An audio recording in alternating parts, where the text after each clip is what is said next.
Director, I wanted to recognize just a few others who are with us. Some very humbly don't want to come to the front, but I want to recognize Marilyn Tish, who is the New York State Commissioner of Education. Chancellor, I'm sorry, Chancellor of New York State. So she's in the room. Also, I wanted to also recognize someone who's a co-sponsor as well, and that's Rahim, who's not with us, but who will probably be joining us later.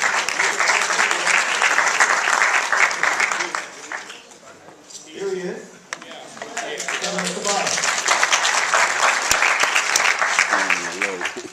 Now, without further ado, let me call up the esteemed senator from the 18th Senatorial District, Velmanette, Montgomery.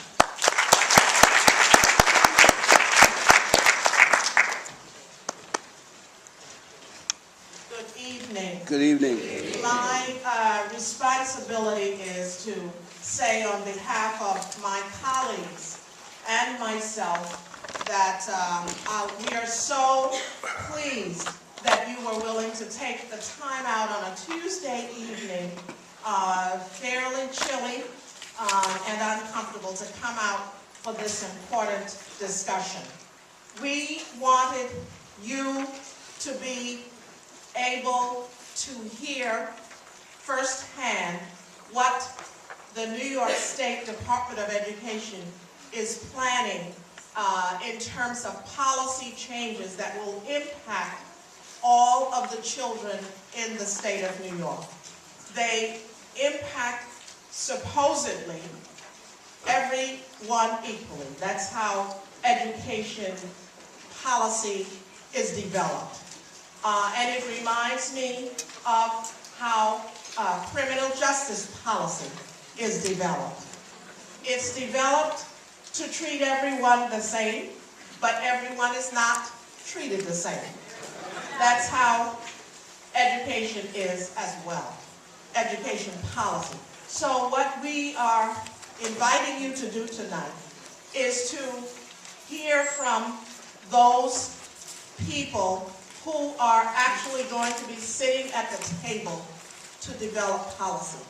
And as they speak to us and we talk back to them, they will hear from some of us what we think those policies might mean for children that we represent.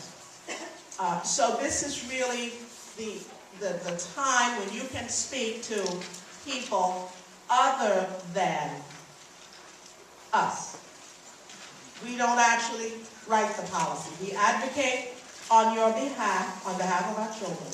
But these are the actual policy makers. So you're being here in large enough numbers, and your voices will make a huge difference, because they will remember this picture when they're sitting down to discuss in a relatively small room. I'm sat with them in their room, and it's relatively small, and they all sit at the table, and as you know, we're not there. You nor I, Jim, are there. So we want to give them a picture, and we want to give them the message. And so that's the reason why we organized this meeting tonight. And let me say, in addition, it's very wonderful to have two high school leaders here, one from the Medgar High School and one from the Bard College Early High School. These are both programs that are part of a university. This is one of the things that we've done in the state, vis-a-vis the State Department of Education, and we wanted to showcase a little bit how important and what the outcome of this kind of high school program can be for young people. So we asked them to come, and there's some students. Would you stand up, young students? I don't have their names, but these are some students. They're from Brooklyn. And this is not, I want to emphasize, this is not a charter school. This is a school that is basically partially run by the college. And so when these young people graduate, they will have an associate degree from Bard College. Now, that's the kind of thing that we want to see more of. But I'm hopeful that we can see more of that in the high schools that I represent, Boys and Girls High, and Bedford Academy, and Benjamin Banneker. I want to see some of that over there too. Thank you very much.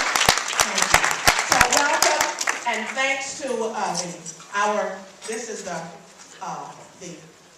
how should I say this? This is the Up North HBCU College. So for all of you who understand what that means, right? That's all we have in New York. Thank you very much. Thank them for inviting us in. Whatever we need, they're always here for us, and we thank you very much for that. And lastly, let me say, we do have a rep from our comptroller's office. Stand up, please. Our comptroller has sent his rep here, Comptroller from Lewis. And very, very, very last thing. No matter what happens today here in the city, as it relates to educational leadership, what happens to our children is up to us. So that's why we're here, no matter what else is happening.